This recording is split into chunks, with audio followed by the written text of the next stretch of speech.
Hello, welcome to today's edition of the Daf Yomi. Bekhorot Daf 29 Omid B. I'm starting to record, by the way. And Rav Yehuda Ba'ami says the name Rav Yehuda. A Beis HaParas that has been trodden underfoot. So what's the footnote? Beis HaParas Nidash. In a case where one passed through a field in which a grave was ploughed, and a path has already been trodden there, he is ritually pure, and he may sacrifice a paschal offering. Similarly, if as he was passing through, he blew the dirt before him, and he did not find a bone capable of running and ritually impure, he is pure. And the sage did not impose a decree where it would prevent the fulfillment of a mitzvah, carrying the penalty of kaveh. In accordance with the opinion of Rav Yehuda Ba'ami, that's in the Rambam Sefer Kabbalah Hilchot Korban Pesach 6a. Thereby creating a path is pure, and one is no longer needs to be concerned about bones, as the entire prohibition is a stringency by rabbinic law. Nevertheless, a priest who walked through such a field may not partake of truma until he has purified himself. Alternatively, the Gemara suggests that the Mishnah is referring to a case where the priest becomes impure with other forms of impurity. Bisha Tumos.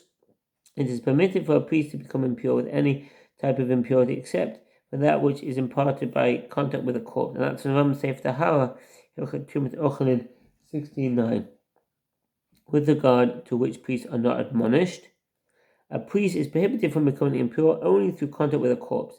Yet he may not partake of truma if he becomes impure, even in any other manner. The Mishnah teaches, if the one examining the firstborn, or the judge, or the witness was an elderly person, the one who requires his services transports him on a donkey. In all these cases, although it is prohibited to take wages, the one who's required his services give him his wages, like the wages of a labourer, as he was unable to perform his usual labour that day. The sages taught in the Sefer Bava Metzia 4:11, the owner gives him his wage, as if he were an idle labourer. Abai says it means that he is paid as a labourer who is idle from that typical labour of his from which he is kept idle.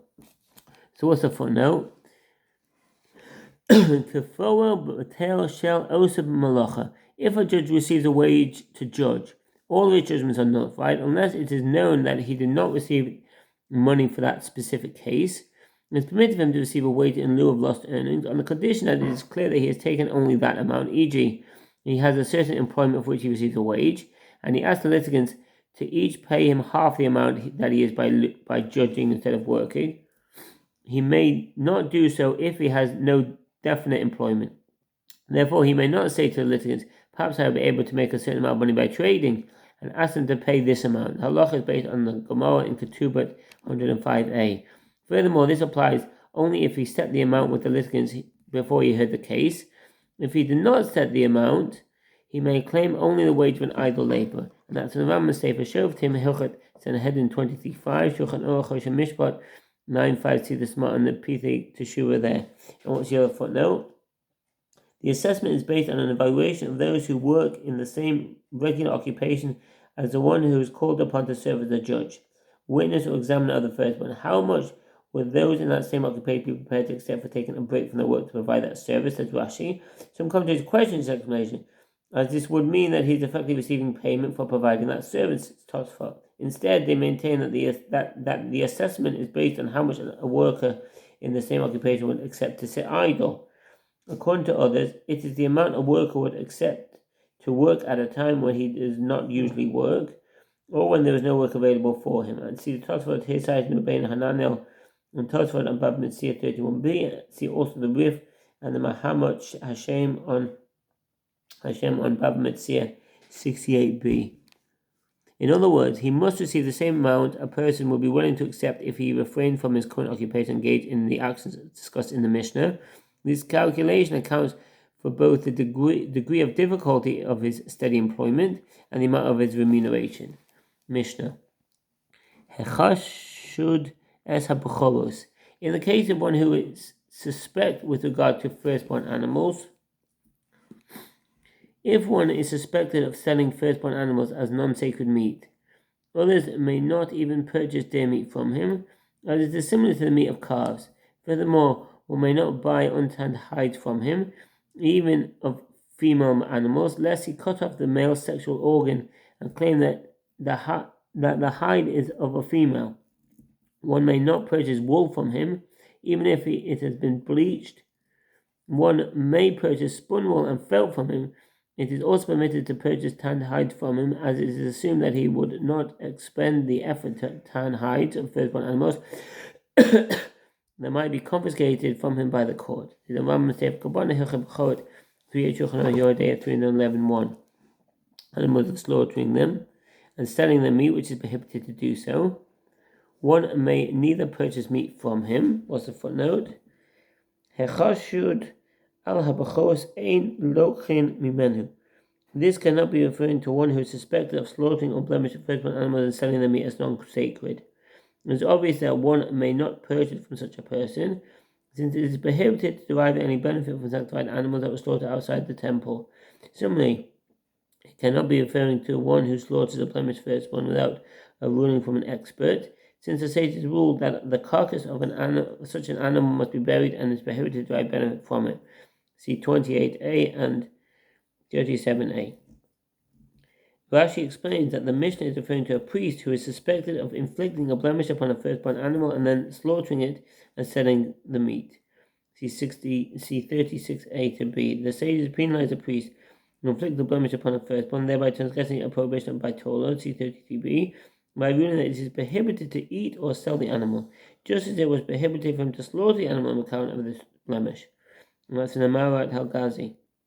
Others explain that the suspicion is that he might be selling meat of a blemished firstborn, which may be consumed as though it were non-sacred meat, for which one charges a higher price, and that's from the Tosfot Hadashim citing the Rambam, including even deer meat. Nor may one purchase from hides that are not tanned.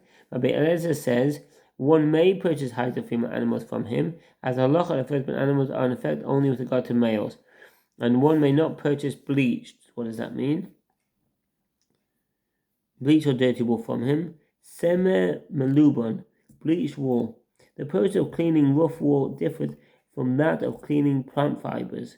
One cleans plant fibers by scrubbing away the unusable fibers and foreign materials. Wool, in addition to such cleaning, also requires a chemical bleach to remove the fatty substances, which can account for between 20 and 50% of the mass of the fleece.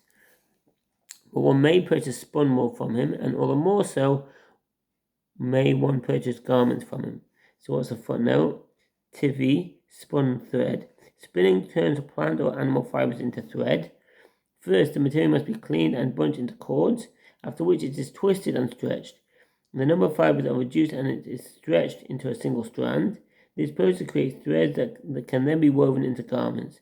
The strength, thickness, and pliability of the thread all depend on the spinning process. And if you've got this edition of the Sand Shells, it's on page 183. It's a picture of an Arab man spinning wool in Ramallah circa 1919. Gemara. The Mishnah teaches that one may not purchase from him even deer meat. The Gemara explains that the reason is that it could be confused with the meat of a calf, as they are similar in appearance. The Mishnah teaches, nor may one purchase from him hides that are not tanned. The Gemara infers from here that we may purchase tanned hides from one who is suspect with regard to firstborn animals. The reason is that if it is so that it is a hide of a firstborn, he would not make such an effort with it to tan it. This is because he would think, if the sages hear that this hide is from a firstborn, they will cause me a loss by confiscating it from me. The Mishnah teaches that Rabbi Eliezer said, one may purchase hides of female animals from him, as the halacha of firstborn animals are in effect only with regard to males. The Gemara asks, what is the reason? People know the difference between the hide of a male animal and the hide of a female animal due to the differences in anatomy. The Gemara asks, but if so, according to the first Tana, why is it prohibited to purchase hides of female animals from one who is suspect with regard to firstborn animals? The Gemara answers that the first Tana claims as follows: if so, if it is permitted to purchase hides of female animals, one might also come to sell hides of male animals, as he will sever the male reproductive organ and say that mice ate this part of the hide. The Gemara asks, and the other, Rabbi Eliezer, why is he not considered that one may cut off that part of the hide and sell it as the hide of a female? The Gemara answers that Rabbi Eliezer maintains that the place of the mice is known, i.e., one can tell by looking at the hide whether it was eaten by mice or cut with a knife. The Mishnah teaches, and one may not purchase bleach or dirty wool from him. The Gemara asks, now that the Mishnah has taught that we may not purchase bleach wool from him, by the fact that he has expended effort in bleaching it, which indicates that it is not from a firstborn, is it necessary to teach that one may not purchase dirty wool from him? The Gemara answers, rather, the Tana is teaching one case here, that of wool that was bleached and cleaned from its dirt. The Mishnah teaches one may purchase one wool from him, and all the more so, one may purchase garments from him. The Gemara asks, now that the Mishnah has taught that we may purchase spun thread from one who is suspect with regard to firstborn, is it necessary to teach that one may purchase garments? The Gemara answers, what does the Mishnah mean when it says garments? Is it referring to felt, namte garments, which are not made of spun thread? So the footnote explains namte. What's namte? From the Middle Persian term namat, meaning felt or bed covering. Felt is generally made from unspun fibers that are combed, layered, and then condensed by the application of pressure, heat, and moisture. Fibers combine to form a sheet that cannot subsequently be separated into threads. And there's a picture here, we have the Gemara of Persian shepherds fashioning a wool felt robe. Mishnah. In the case of one who is suspect with regard to the sabbatical year, so what's the footnote? Hachashud esashvius, one who is suspect with regard to the sabbatical year. If one is suspected of trading in or safeguarding produce of the sabbatical year, others may not purchase any item from him that has any connection to the sabbatical year. This is according to the opinion of Rabbi Shimon in the Mishnah with regard to Teruma and Kesef Mishnah. One may not even purchase comb flax from him. It is permitted to buy spun threads and woven fabric from him. That's from the Rambam Sefer Zerayim, Hilchos Shemitah V'Yovel 8:14. I of sewing or engaging in commerce with sabbatical year produce. One may not purchase flax from him. Ein lochin mimenu pishtan. There is a dispute in the Rishon Talmud and Masot 5:3 concerning the reason for this prohibition. Rabbi Hinana hold that flaxseed are edible, and therefore the sanctity of the sabbatical year applies to them.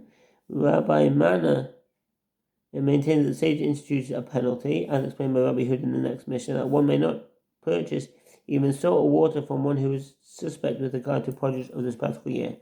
Some commentaries state that according to Rashi, the Mishnah is not concerned about the prohibition of trading sabbatical year produce, but rather the possibility that flax was planted during the sabbatical year, and everyone agrees that flax that was planted during the sabbatical year is prohibited from the Rashash. And this applies even to comb flax, in which much labour and exertion was invested.